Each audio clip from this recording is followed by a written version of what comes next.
Bed पर सुसु करने वाली बहू। बड़ी मुश्किल से तो इतना अच्छा लड़का मिला है तेरी शादी के लिए, और तू है कि हमेशा शादी के लिए मना कर देती है।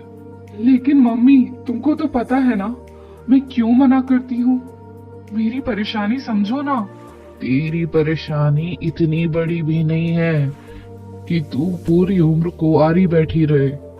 अरे अगर तू बेड पर सुसु करती है तो टाइम से उठ जाया कर।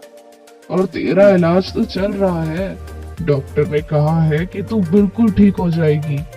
हाँ तो मम्मी, जब मैं ठीक हो जाऊंगी तब मेरी शादी करा देना, अभी मत कराओ। बेटी ऐसा नहीं होता, क्या पता तेरी बीमारी कब ठीक हो जाए। अपने लिए ना सही तो हमारे लिए तो हाँ कर दे। दिव्या अपनी माँ की बात मान जाती है। दिव्या की शादी प्रभात से हो जाती है। प्रभात अपने बेड पर दिव्या के साथ सोया हुआ था। उसे लगा कि दिव्या उसके पास नहीं है। उसने देखा कि दिव्या उसके पास नहीं थी। दिव्या आ जाती है। अरे दिव्या, तुम कहाँ गई थी इतनी रात को? कुछ नहीं, वो मैं सुसु करने गई थी। इतनी रात को मैं कहीं नहीं जाऊंगी, अब मैं हमेशा तुम्हारे पास ही रहूंगी। दोनों खुशी खुशी सो जाते हैं।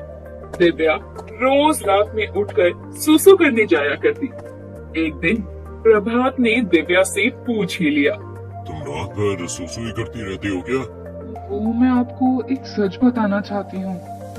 मुझे बेड पर सुसु करने की आदत है और मैं बेड पर सुसु कर देती हूँ।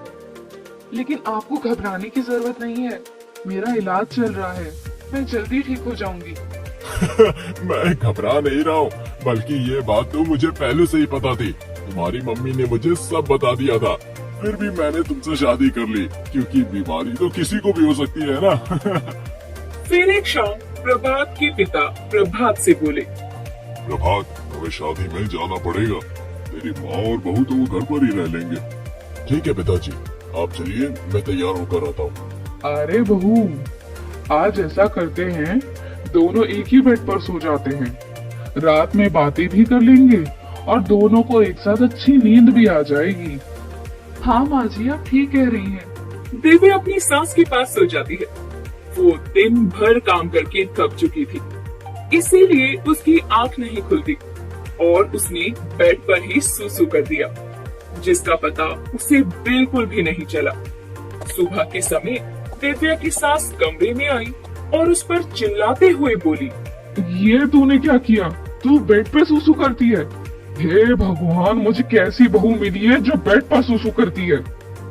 तभी दिव्या के पति और ससुर उसके पास आते हैं। बेटा, दिव्या को तलाक दे दे, ये बेड पर सुसु करती है। माँ, मुझे पता है, मैं उसको तलाक नहीं दूंगा। दिव्या ने मुझे सब कुछ पहले ही बता दिया था। भला इतनी सी बात के लिए तलाक क्यों देना? और दिव्या का इलाज अभी भी चल रहा है, वो ठीक हो जाएगी।